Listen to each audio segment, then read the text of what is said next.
O Celebrando Recuperação é um programa bíblico que trabalha com os 8 princípios para que você possa ter uma vida recuperada. Todo ele se baseia nas bem-aventuranças. Se você conhece algum grupo de autoajuda, como NA, AA, eles usam os 12 passos. E inclusive esses 12 passos também têm base bíblica. Não se fala sobre isso, mas é verdade. E no Celebrando a Recuperação, esses 8 princípios norteiam nossa vida. Na semana passada nós vimos 2, e essa semana nós vamos estar vendo mais 2. Aqui na nossa igreja, nós estamos cuidando de algumas necessidades, feridas, dependências ou maus hábitos. Eu quero dizer para você quais são que a gente tem aqui: depressão, ansiedade, traumas emocionais, compulsões, seja de ordem sexual, compras ou alimentar, pornografia. Mais uma vez eu quero dizer, pornografia é um vício, atrapalha a estrutura familiar, pode destroçar uma família e hoje em dia, infelizmente, afeta tanto homens quanto mulheres. Ira e impulsividade, dependência química ou medicamentosa, alcoolismo ou qualquer outra dependência, codependência emocional, que são as pessoas que se tornam dependentes de outras por situações ligadas ao seu emocional, ou alguém que tem algum problema químico que também se torna codependente dessa pessoa. Nós trabalhamos além desses temas, nós dividimos os grupos por grupos de partilha, onde as pessoas podem compartilhar as suas necessidades. Só 10% das pessoas que participam do Celebrando a Recuperação têm dependência química, todas as outras estão ligadas a essas áreas emocionais, relacionais. Rick Warren, mais uma vez eu quero deixar o texto dele, que ele diz que tem pessoas nas igrejas lidando com mágoas há 30 ou 40 anos e as feridas não tratadas espalham infecção pelo corpo inteiro.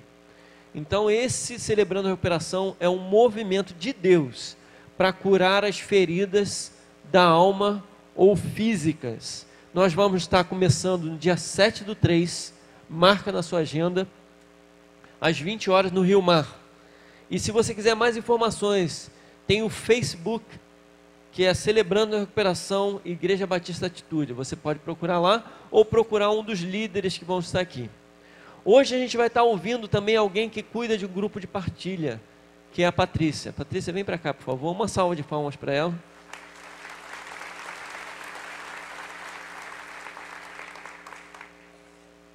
Patrícia é a esposa do pastor Cláudio, também cuida dessas 75 células e abençoa também o Celebrando a Recuperação. A paz, queridos, bom dia. Como nós nos apresentamos no Celebrando, oi, meu nome é Patrícia, filha amada de Jesus Cristo em recuperação em vitória e ansiedade. Minha história começa no dia 11 de junho de 2011. Estava saindo do trabalho e recebi uma ligação do meu marido, que estava com uma distensão muscular e não estava conseguindo andar. Fui para lá, peguei ele e levamos para o hospital. Quando demos entrada no hospital, descobrimos para nossa surpresa que ele estava com uma trombose e corria risco de vida. Precisou entrar para o CTI e ali nós ficamos 15 dias. Foram momentos muito difíceis. E depois da saída de lá, nós ficamos 6 meses em tratamento. Foram momentos muito difíceis em qual eu dormia 3 horas por noite, tendo que trabalhar, cuidar dos filhos, cuidar da casa e fisioterapias diárias. A gente viveu realmente uma turbulência. Passados 6 meses, Cláudio volta às suas atividades normais. Ou seja, eu voltaria a dormir. Que bom. Estava com meu coração descansado. Foi quando, depois dessa calmaria, eu indo trabalhar, dirigindo, comecei a me sentir mal. tive muitos calafrios, perdi o movimento das mãos e os movimentos das pernas. Parei o meu carro e fui socorrida por uma ambulância que passava no mesmo momento. Tiraram minha pressão, estava 22 por 15, e me acalmaram e tiveram que... Depois meu marido me levou para o meu cardiologista. Eu apresentava uma arritmia que eu já tinha. E nós pensávamos que essa arritmia estava dando problema. E quando eu verifiquei que não era arritmia, eu fiz todos os exames e nada aparecia nos exames. Quando o meu cardiologista chega para mim e fala: Patrícia, precisamos ir a um psiquiatra, porque algumas taxas no seu organismo não estão bem. E quando eu chego no psiquiatra, eu tenho a notícia que eu estava com uma crise de ansiedade evoluindo para uma depressão.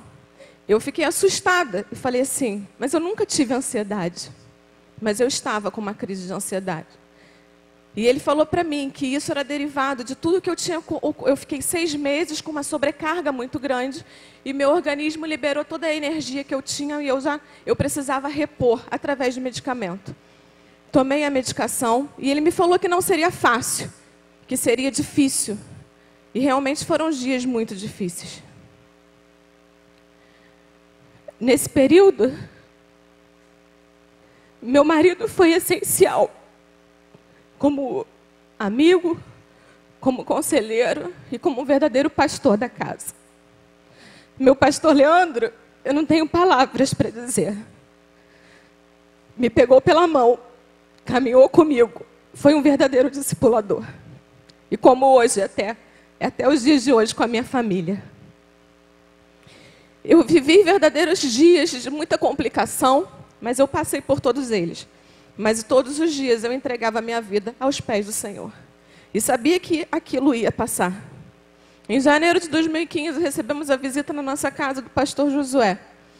E pastor Josué nos comunica sobre um trabalho que iria iniciar na nossa igreja, Celebrando a Recuperação. E que queria que o pastor Leandro estivesse à frente, que Cláudio estivesse ajudando. E eu prontamente, naquela noite, dobrei meu joelho e falei: Senhor, eis-me aqui para fazer a tua obra. E fomos. No primeiro dia, qual foi a turma que eu caí como facilitadora e líder? Na turma de ansiedade e depressão. E ali, eu encontrei 26 mulheres, dando testemunho. E viveram tudo o que eu tinha vivido.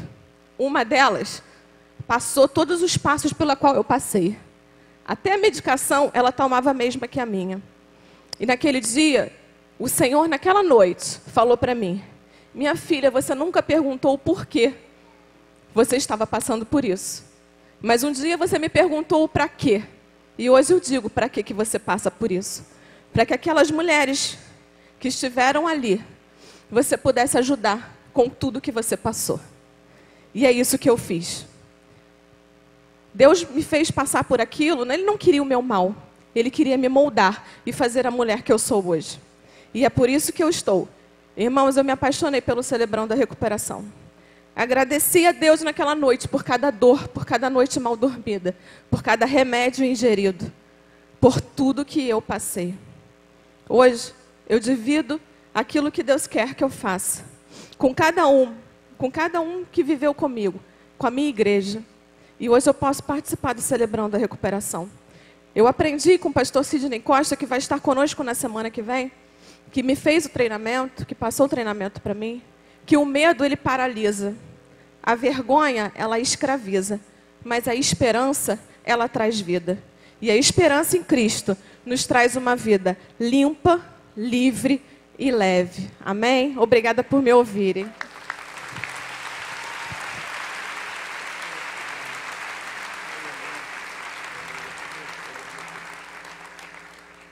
É minha filha linda, minha filha linda. Hoje a gente vai estar... Deixa eu deixar um texto com você. 2 Coríntios, no capítulo 1, a partir do verso 3, Paulo diz o seguinte: que Deus nos consola nas nossas aflições, para que nós possamos consolar aqueles que estão passando pelas mesmas aflições. Às vezes você não sabe por que Deus faz uma coisa com você, mas na verdade Deus está te preparando para cuidar de outros que estão passando pelas mesmas necessidades que você. E essa manhã a gente vai estar ouvindo um grande pastor lindo, bênção de Deus, um dos maiores teólogos do Brasil, olha. E que Deus possa te usar grandemente. Estende a mão para cá, vamos abençoar o pastor Rainerson.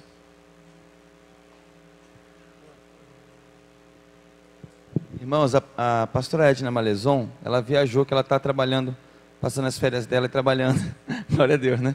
Com a irmã dela, se não me engano. E aí ela está assistindo aqui o culto com a gente, né? Olha o que ela mandou para mim agora no WhatsApp. Estou assistindo o culto, desde ontem meus joelhos e coluna, principalmente o cóccix, doía muito, mal podia andar e sentar. Ao levantar perto da TV e orar com vocês, tudo passou. Obrigada, louva a Deus pela vida da minha igreja. Glória a Deus, glória a Deus. Ela está assistindo. Edna, um grande beijo para você, glória a Deus pela sua vida. Nós somos muito recompensados por isso. Vamos orar pelo pastor Rainerson juntos aqui. Pai, muito obrigado pela vida do pastor Rainerson. Que recompensa é tê-lo como amigo de ministério, como discipulador, mas nesse momento tê-lo como pregador na nossa igreja. A tua unção está sobre ele, Pai. E nós queremos receber, Pai, com muito amor, tudo aquilo que o Senhor vai falar nesse lugar. E vai mudar a nossa vida, vai transformar algo novo em nós. Em nome de Jesus, nós louvamos o Senhor por ele. E agradecemos, Pai, por esse momento. Amém. Senhor, nós estamos ainda na tua presença. Eu agradeço pela vida do pastor Tiago, do pastor Leandro, que são irmãos de sangue que o Senhor me deu. Que o Senhor possa abençoá-los tremendamente e que o ministério deles seja cada vez mais frutífero. E nós te pedimos isso, ó Deus, na vida de cada pastor desta igreja, de cada líder de célula, de cada vida que está aqui. No nome de Jesus. Amém. Amém.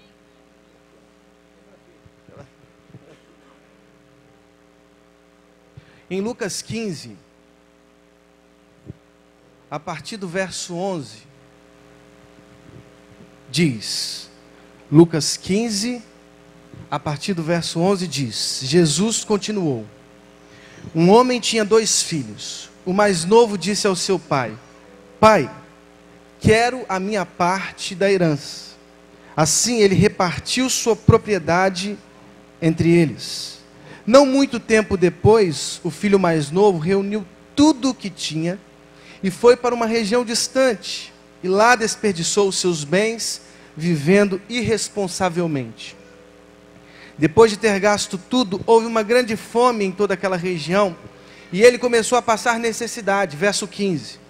Por isso foi empregar-se como um dos cidadãos daquela região, que o mandou para o seu campo a fim de cuidar de porcos. Ele desejava encher o estômago com as vagens de alfarrobeira que os porcos comiam, mas ninguém lhe dava nada. Caindo em si, ele disse, quantos empregados de meu pai têm comida de sobra, e eu aqui morrendo de fome?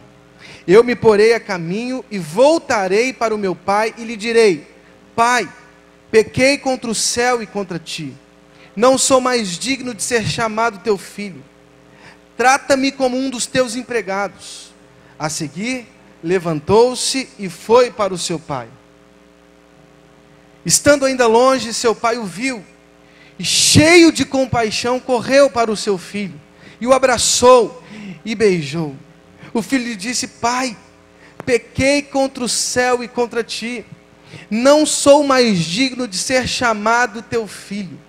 Mas o pai disse aos seus servos, depressa, tragam a melhor roupa e vistam nele, coloquem um anel em seu dedo, e calçados em seus pés, tragam um novilho gordo e matem-no. Vamos fazer uma festa e alegrar-nos. Pois este meu filho estava morto e voltou à vida. Estava perdido e foi achado. E começaram a festejar o seu regresso. Enquanto isso, o filho mais velho estava no campo. Quando se aproximou da casa, ouviu a música e a dança. Então chamou um dos servos e perguntou-lhe o que estava acontecendo. Este lhe respondeu, seu irmão voltou, e seu pai matou o novilho gordo, porque recebeu de volta são e salvo. O filho mais velho encheu-se de ira, e não quis entrar. Então seu pai saiu e insistiu com ele, mas ele respondeu ao seu pai, olha, Todos estes anos tenho trabalhado como um escravo ao teu serviço e nunca desobedeci às tuas ordens. Mas tu nunca me deste nem um cabrito para eu festejar com os meus amigos. Mas quando volta para casa esse teu filho, que esbanjou os teus bens com as prostitutas, matas um novilho gordo para ele. Disse o pai: meu filho, você está sempre comigo, e tudo o que tenho é seu. Mas nós tínhamos que celebrar a volta deste seu irmão, e alegrar-nos porque ele estava morto e voltou à vida, estava perdido e foi achado. Senhor, fale conosco nesta manhã, fale aos nossos corações, no nome de Jesus, amém. Quem somos nós? Pergunta complicada. Quem somos nós? Ou talvez você deveria fazer: quem sou eu? Quem sou eu? Ou se fôssemos alargar um pouco mais essa discussão: quem é o ser humano? Quem é o ser humano? Quem somos nós? Quem sou eu? Estas perguntas nos afligem, porque não temos às vezes as respostas prontas para respondê-las, porque no fundo, há dentro de nós uma simples percepção: somos insondáveis. Ou talvez eu melhoraria: somos sondáveis sim, por um Deus soberano, mas somos desconhecidos para nós mesmos. Os nossos caminhos são impenetráveis pelas nossas ciências, pelas nossas filosofias. Não conseguimos nem simplesmente responder à pergunta: quem sou eu? Por isso são perguntas desconcertantes. Emily Dickinson, uma poetisa do século XIX, americana, disse em seu livro A Branca Voz da Solidão: explora a ti mesmo. Em ti está guardada essa terra desconhecida. A mente é inabitada. Em outra página desse mesmo livro ela disse: nós os apresentamos aos planetas e às flores, porém conosco temos etiquetas, dúvidas e temores.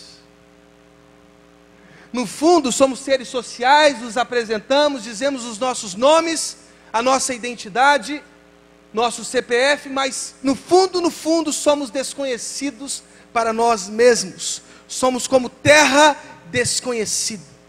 As dúvidas e os temores tomam a nossa consciência, a nossa leitura, e por isso não respondemos quem somos. Alguns otimistas até nos presentearam com alguns adjetivos a respeito do ser humano. Mas na modernidade fomos mais uma vez expulsos do jardim. Quem somos? Quem somos? Depois de Copérnico, por exemplo, aquilo que nós achávamos que era o centro do universo, agora, depois de sua filosofia, depois de sua ciência, descobrimos que somos mais um dos planetas dos milhões, dos milhares que existem. Não somos mais, depois de Copérnico, o centro do universo. Depois de Darwin, pior ainda, o ser humano é mais um dos animais. Somos mais um dos animais. E pior, queridos, porque se formos comparar o jumento conosco, talvez o jumento esteja numa melhor situação existencial que nós. Os animais, por exemplo, não têm consciência de seus erros.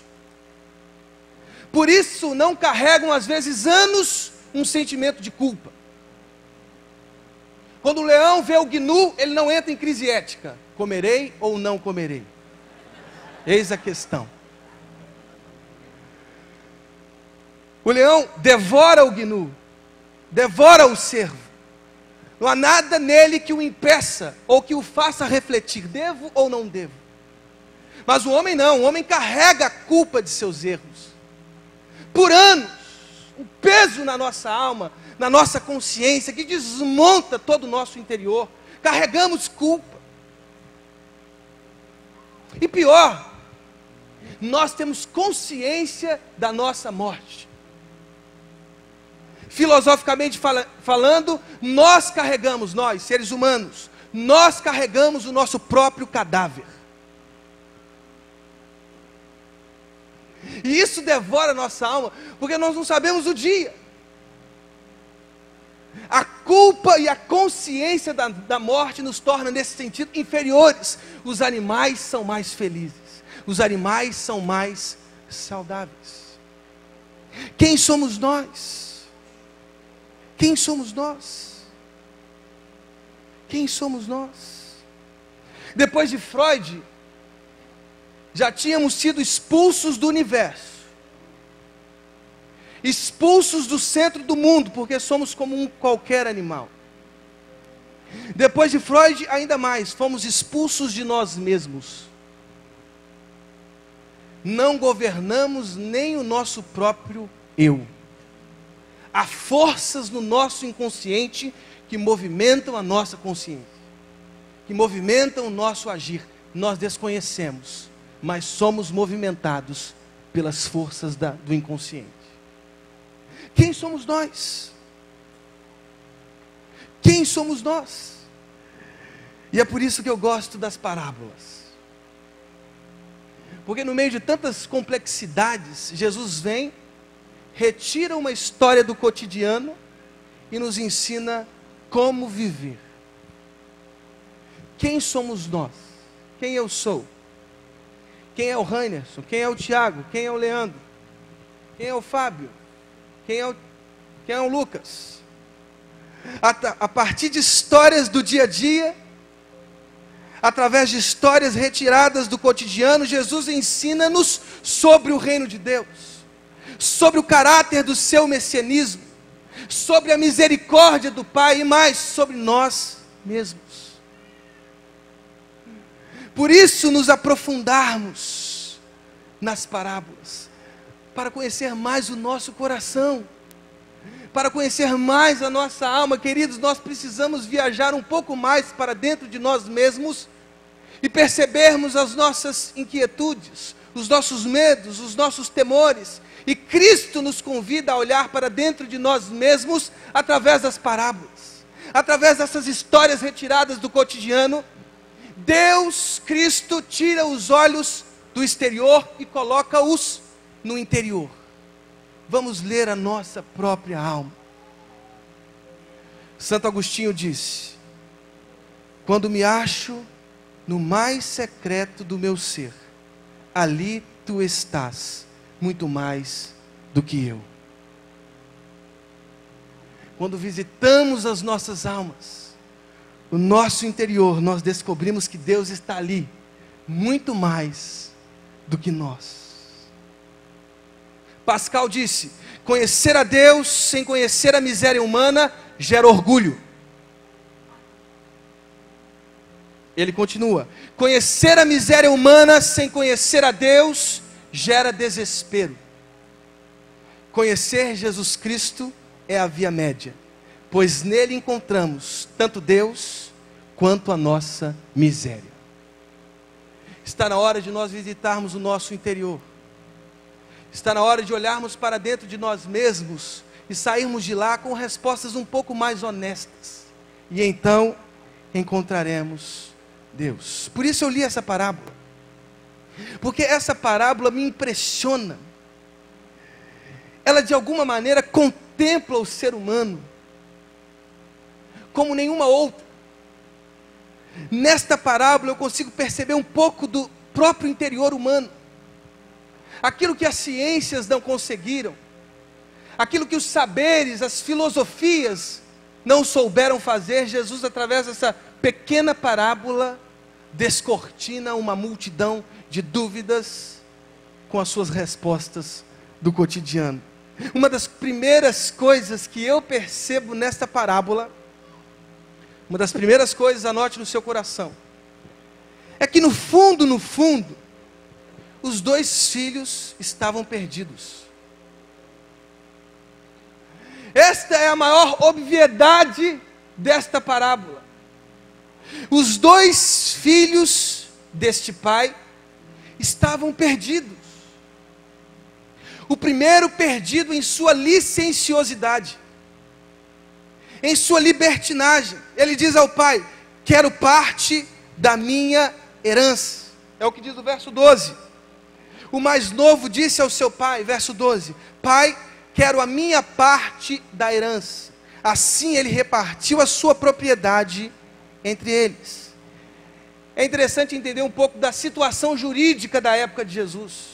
Quando um pai repartia a herança, o filho tinha direito à posse, mas não tinha o direito de dispor, de usar. O filho deveria esperar a morte do pai e então ele assumiria a herança. Enquanto o pai não morresse, ele não poderia usar a propriedade ou os bens. Ele deveria esperar a morte do pai.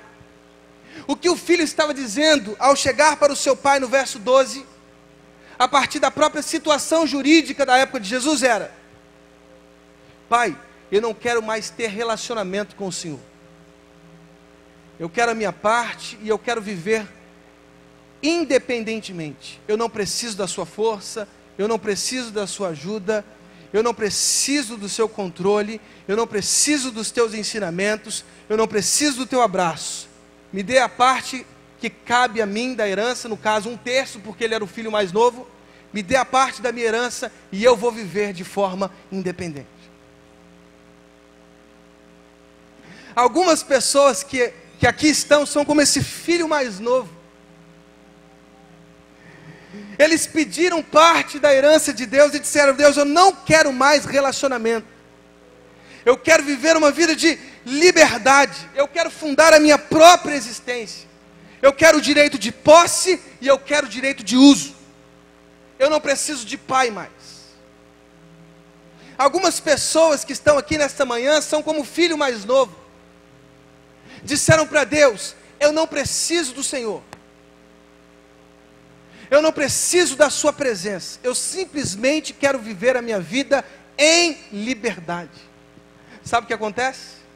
Essas pessoas acabam se encontrando com o pior da existência. E como diz a palavra de Deus, lá no verso 15 do mesmo capítulo: por isso foi empregar-se como um dos cidadãos daquela região, que o mandou para o seu campo a fim de cuidar de porcos. Ele desejava encher o estômago com as vagens de alfarrobeira que os porcos comiam, mas ninguém lhe dava nada. Queridos, o filho mais novo rompeu com Deus, rompeu com o seu pai, pegou parte da herança e foi viver suas licenciosidades, a sua libertinagem. Eu posso viver independentemente, eu posso construir minha própria existência. Qual é o fim dessas pessoas? Qual é o fim dessas pessoas? As vagens de alfarrobeira, a comida dos porcos. E na cultura judaica, queridos, como diz o Talmud, servir os porcos é ser um amaldiçoado. Largar a Deus e viver independentemente é derramar sobre si mesmo maldição.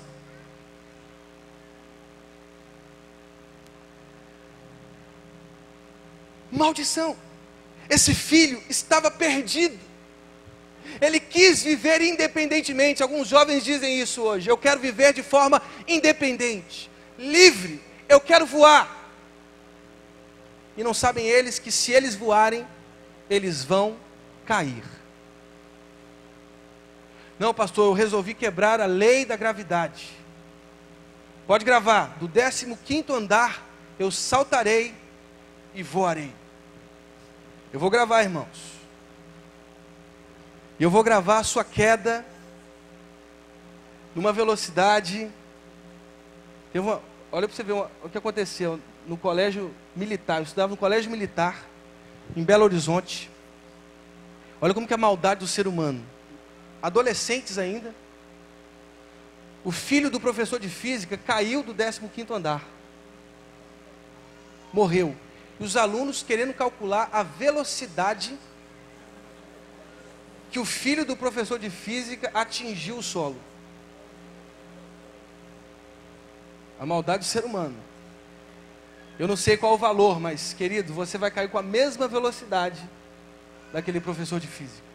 Você não pode viver de forma tão livre como você imagina. Criamos uma liberdade falsa, fictícia, mentirosa. Não somos livres, irmãos. Nós temos leis que governam a existência. Não adianta você romper com elas.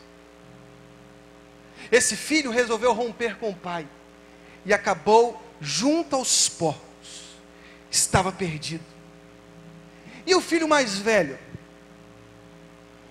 E o filho mais velho também perdido.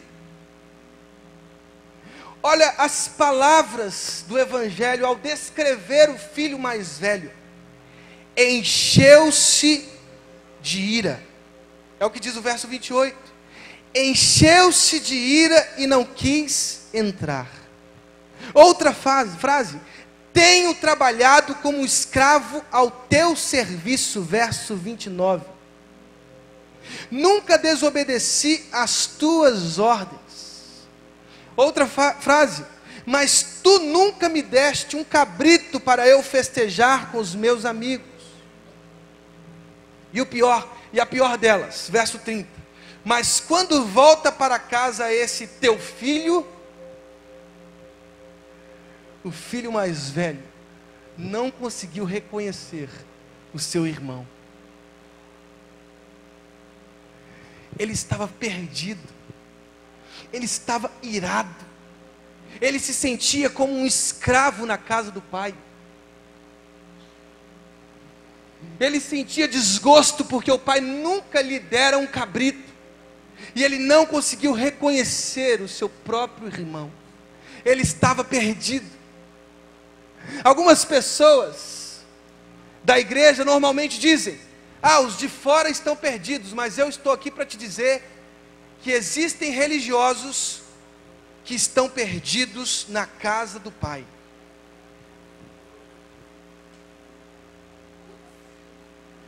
Quantas pessoas perdidas, entre aspas, no Evangelho, porque ancoraram numa certeza mentirosa, numa ficção. Se frequentamos a igreja, salvos somos. Se frequentamos a igreja evangélica brasileira, então meu nome naturalmente está escrito no livro da vida, o que é uma grande mentira. Estamos perdidos na casa do Pai. Quantas pessoas perdidas na religião? A própria religião os devorou. A interioridade destes é uma coisa maligna, malvada. Normalmente essas pessoas são aquelas que de cima julgam os outros. A religião os perverteu. A religião matou a alegria destes homens e mulheres, porque eles se sentem maiores. Eles estão perdidos na casa do Pai. Eles olham os outros seres humanos de cima. Eu sou melhor porque eu frequento aquela religião. Eu sou melhor porque eu entendi o Evangelho. Quantas pessoas que tiveram a sua alegria roubada por causa da religião, não suportam os outros, são inimigos dos diferentes. Queridos, nós não podemos do Brasil construir uma igreja evangélica que seja inimiga dos outros.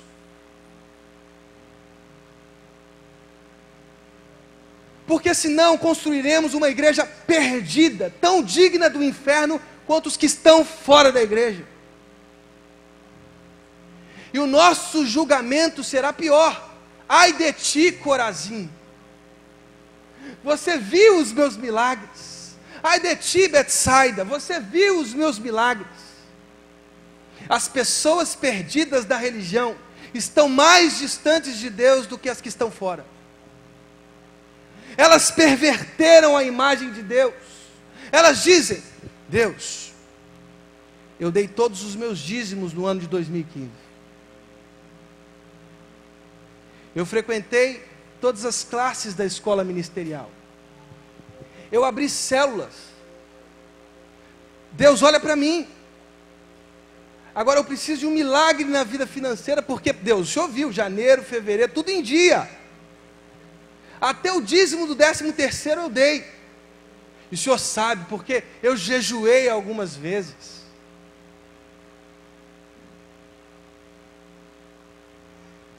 Quantos religiosos que construíram um Deus funcional, um Deus chefe, que dá os seus salários, que dá os salários para os bons empregados.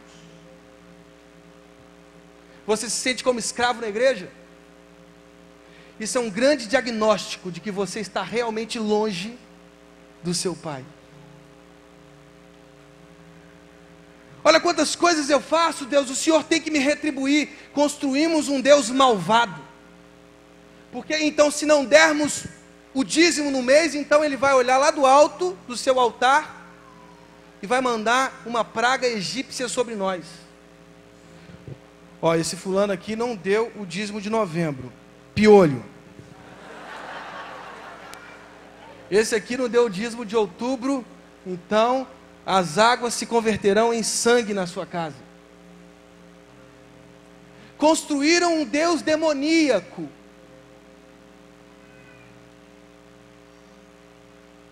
Não precisamos de diabo se temos esse Deus.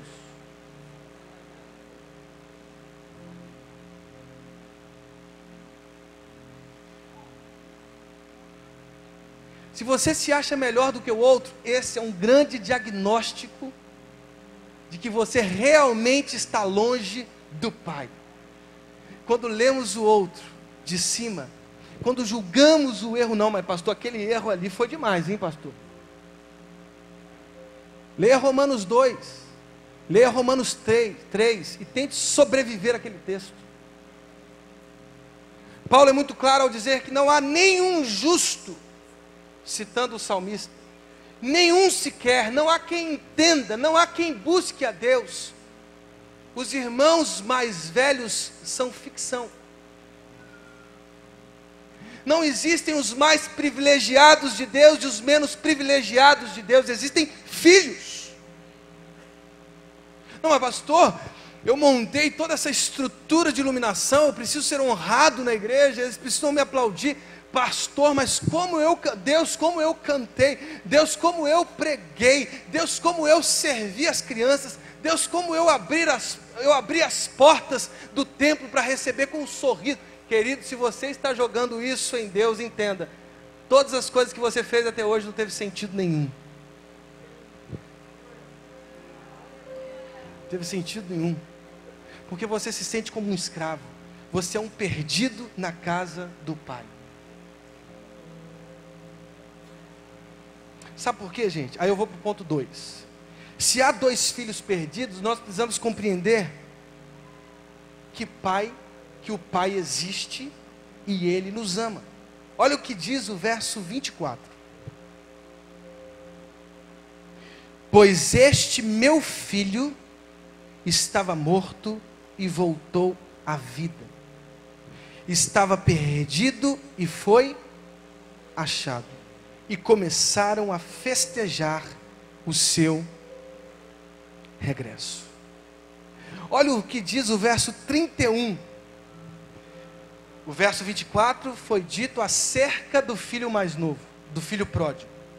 O verso 31 acerca do filho mais velho, o primogênito. Disse o pai: meu filho, você está sempre comigo, e tudo que eu tenho é seu.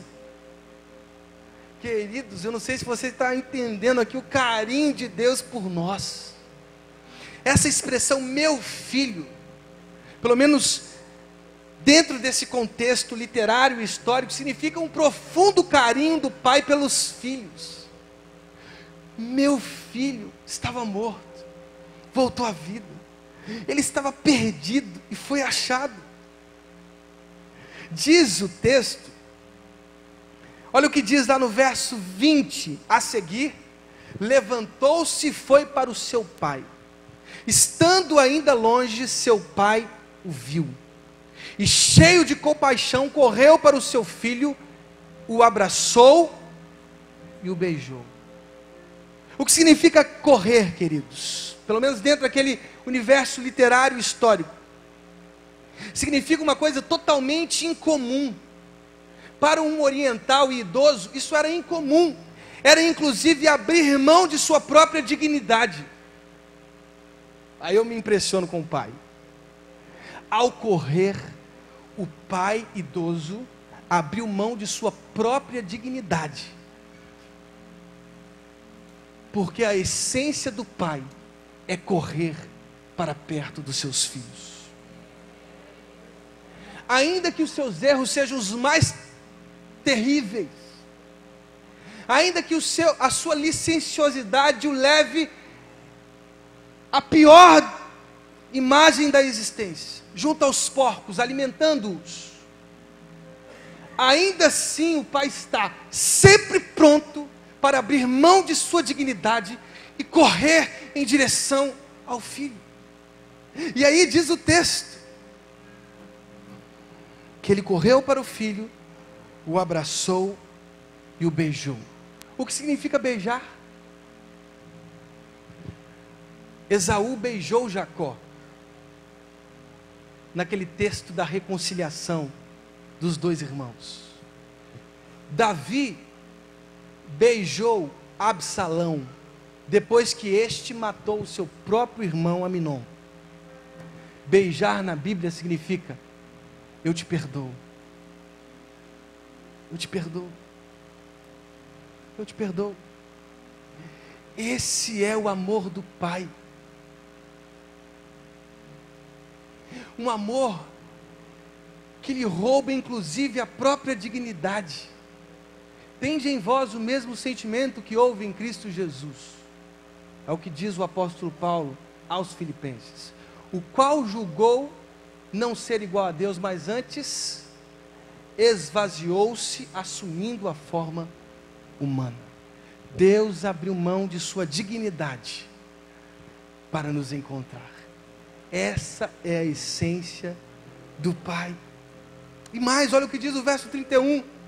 Disse o Pai: meu filho, você está sempre comigo, e tudo que eu tenho é seu. Tudo que Deus tem é nosso, irmãos. Tudo que Deus tem é nosso.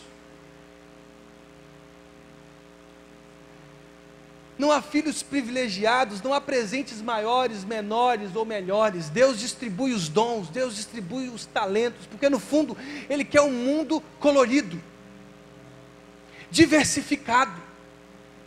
Deus ama todos os que estão aqui. Mas pastor, eu queria cantar. Irmão, imagine se o mundo fosse só de cantor. Estaríamos perdidos. Chegaríamos no hospital com dores renais.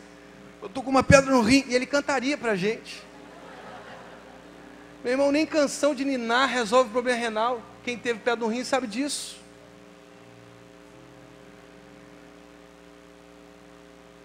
Imagina um mundo só de pregadores. Quão chato seria o mundo. Todo lugar que você fosse, teria que ouvir um sermão de 3 pontos. Me dá um Big Mac aí. Antes, eu tenho 3 pontos para te dizer. Seria um mundo chato, irmãos. Por isso nós temos cantores, pastores, médicos, dentistas, professores, policiais, políticos, pasmem, políticos, enfermeiras. Eu fui visitar uma pessoa que eu amo muito, e ela estava meio resistente em receber pessoas no quarto do hospital, e eu disse para ela assim: ainda que você não queira receber ninguém no seu quarto, você vai ser obrigado a receber. Mas por quê? Porque a moça que traz sua comida, ela precisa entrar. A enfermeira que troca o seu soro, ela precisa entrar. A moça que limpa o seu quarto, deixando o seu ambiente limpo, ela precisa entrar. O médico que todo dia vem aqui dizer qual é o seu quadro físico, ele precisa entrar. No fundo, irmãos, somos dependentes.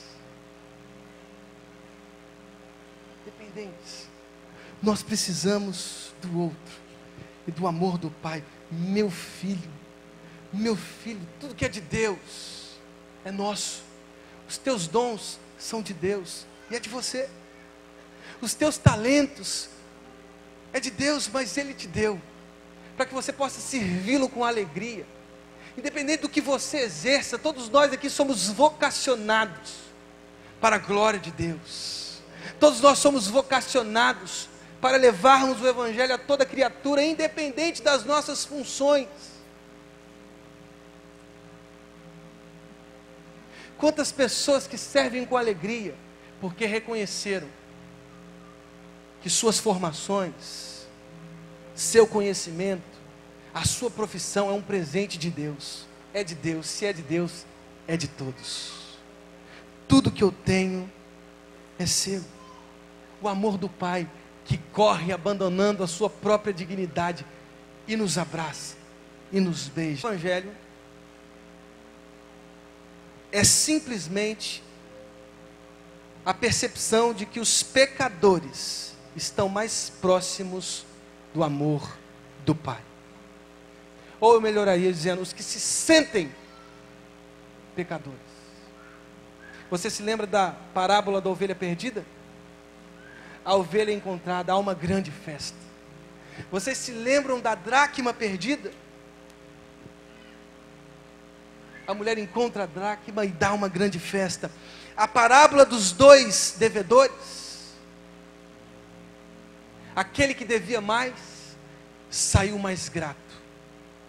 Vocês se lembram da parábola do fariseu e do publicano?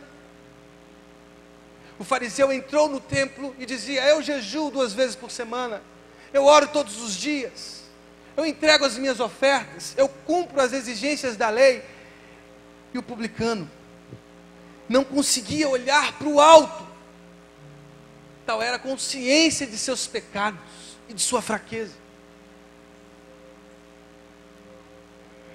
A parábola dos 2 filhos desiguais, abre aí comigo, Mateus 21. Esse texto eu preciso ler. Mateus 21, 28 a 32. O que acham? Havia um homem que tinha 2 filhos. Chegando ao primeiro, disse, filho, vá trabalhar hoje na vinha. E este respondeu, não quero. Mas depois mudou de ideia e foi. O pai chegou ao outro filho e disse a mesma coisa. Ele respondeu, sim, Senhor, mas não foi. Qual dos 2 fez a vontade do pai? O primeiro, responderam eles. Jesus lhes disse, pasmem religiosos. Olha o que Jesus vai dizer agora. Digo a verdade, os publicanos e as prostitutas estão entrando antes de vocês no reino de Deus. E aí, o que a gente faz com esse verso, irmãos? Tudo já foi canonizado, irmãos. Não tem como tirar mais nada daqui.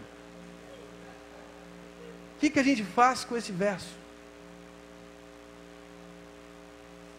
Sabe por quê que os pecadores estão mais próximos do Pai? Porque eles estão cônscios. Eles carregam a convicção de suas fraquezas. Eles estão conscientes de seus medos. Porque a dor machucou. Eles foram aos porcos para se descobrirem filhos. Eles comeram as vagens de alfarrobeira para se descobrirem filhos. Eles estão mais próximos porque estão conscientes de sua finitude, de sua fraqueza, de seus pecados, do horror que habita em seu próprio coração. Irmãos, eu passei os 15 piores dias da minha vida em dezembro.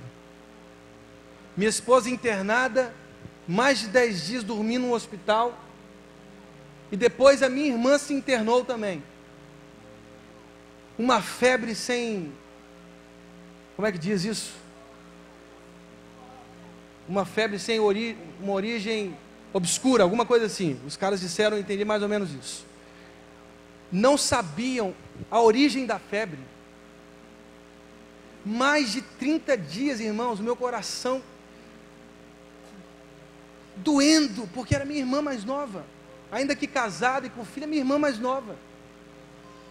Meu coração, meu Deus, o que é isso? Que desgraça é essa que aconteceu na minha irmã? 30 dias, irmãos. Eu mandando os resultados de exames para alguns médicos, o Tiago sabe disso, estava me sentindo o Dr. House, querendo descobrir qual era o diagnóstico.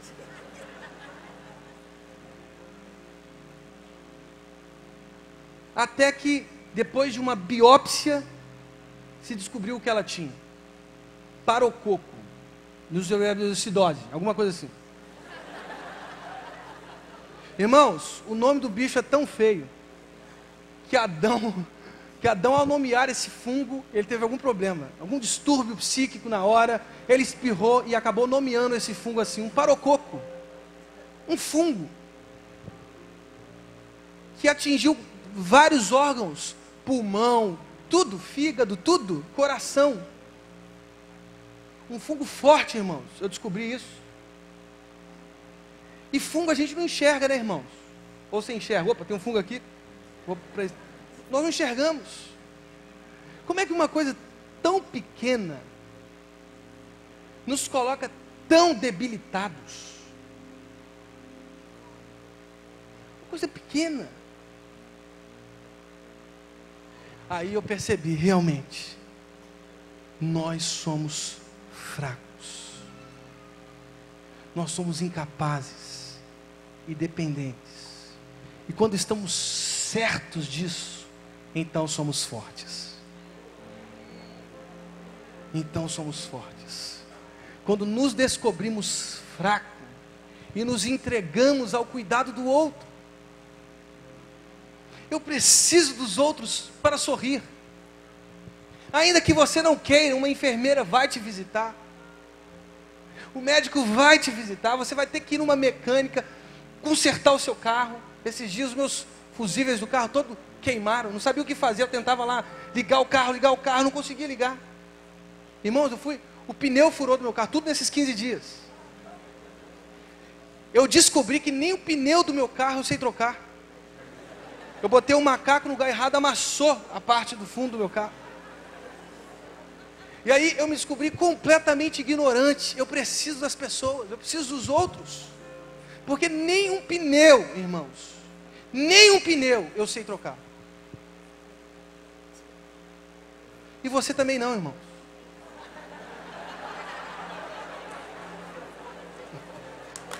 Você também não.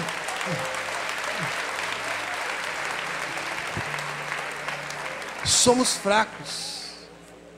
Somos fracos. E por isso, essa frase é uma das mais lindas desta parábola. Disse o pai: meu filho, você está sempre comigo, e tudo o que tenho é seu. Mas nós tínhamos que celebrar a volta deste seu irmão, e alegrar-nos, porque ele estava morto e voltou à vida. Irmãos, a gente só consegue entender o Evangelho quando a gente começar a enxergar nos que estão de fora os nossos irmãos.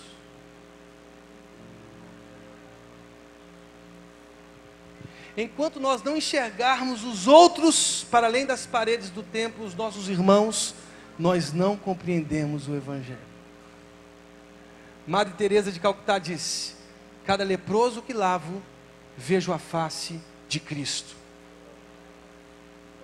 Se não enxergarmos a face de Cristo nos outros, nós não compreendemos o Evangelho. Nós não entendemos o amor do Pai. E não nos compreendemos irmãos no mesmo barco. Essa pessoa que está do seu lado é seu irmão.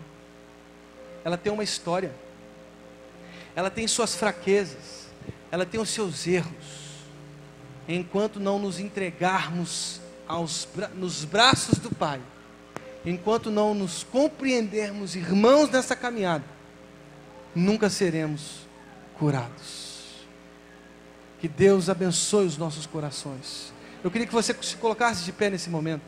Nós vamos orar.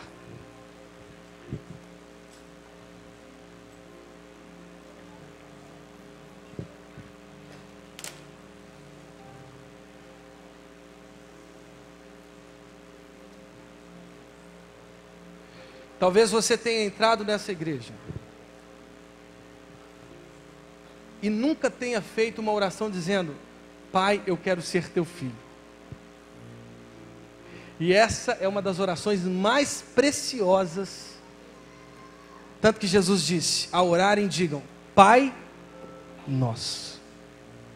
Algumas pessoas já entraram aqui, nunca disseram sinceramente para o alto: Deus, seja o meu pai, eu quero ser o teu filho. Talvez você que tenha entrado aqui tenha rompido com Deus: eu não quero mais Deus, e vivido uma vida independente de Deus. Mas hoje você entendeu: não há lugar melhor do que nos braços do Pai. Não há experiência maior do que estar ao lado de Deus.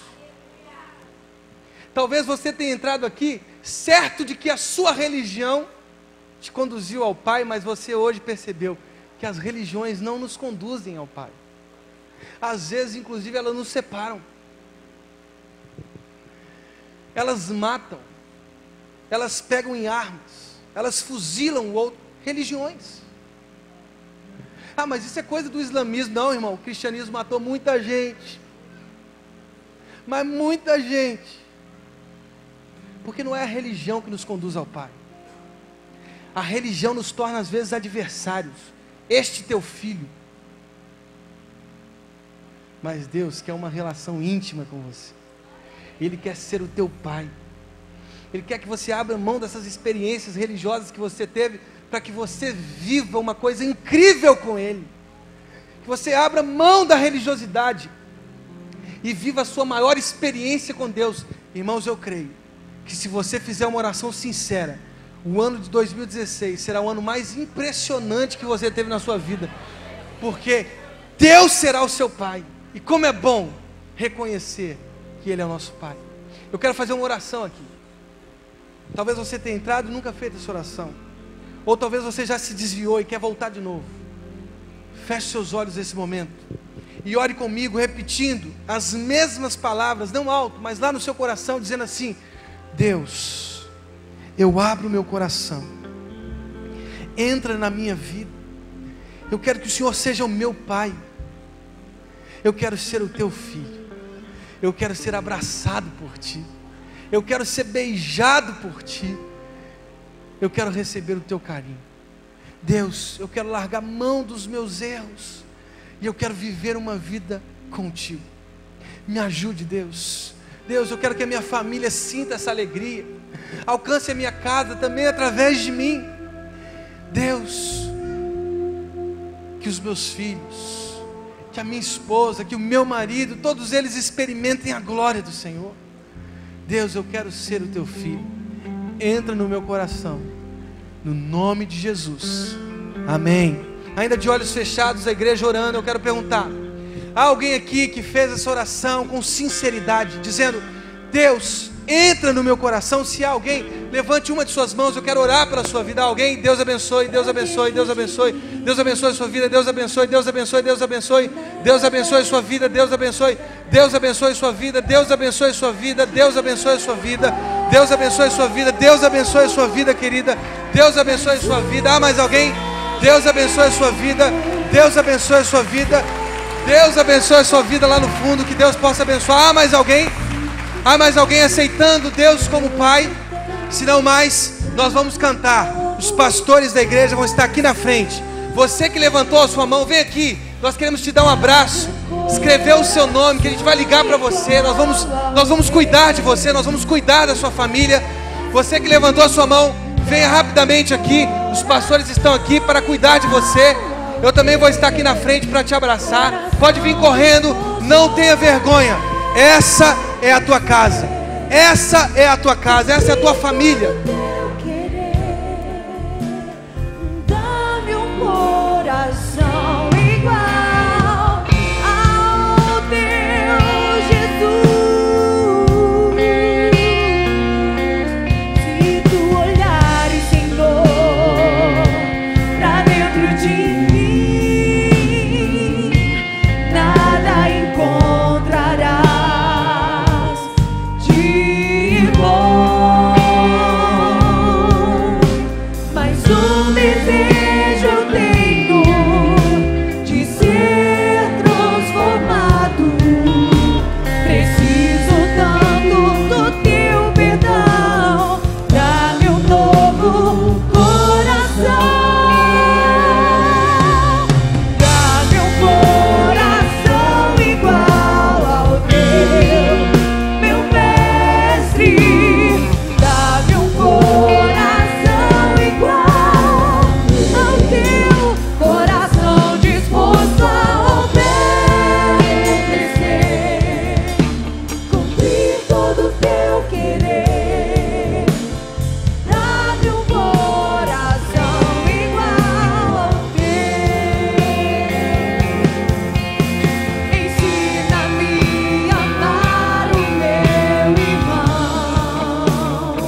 Vamos estender as nossas mãos e vamos orar por essas vidas tão preciosas que estão aqui e serão amadas por nós. Amém, líderes de célula?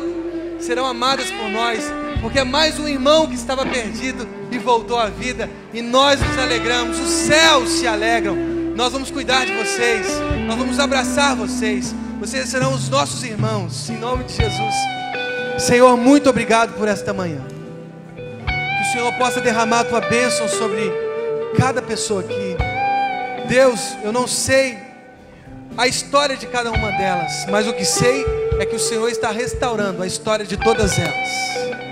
Deus, dê novo fôlego, dê nova vida. Deus, impulsione cada um destes a serem filhos do Senhor. Deus, nós os amaremos.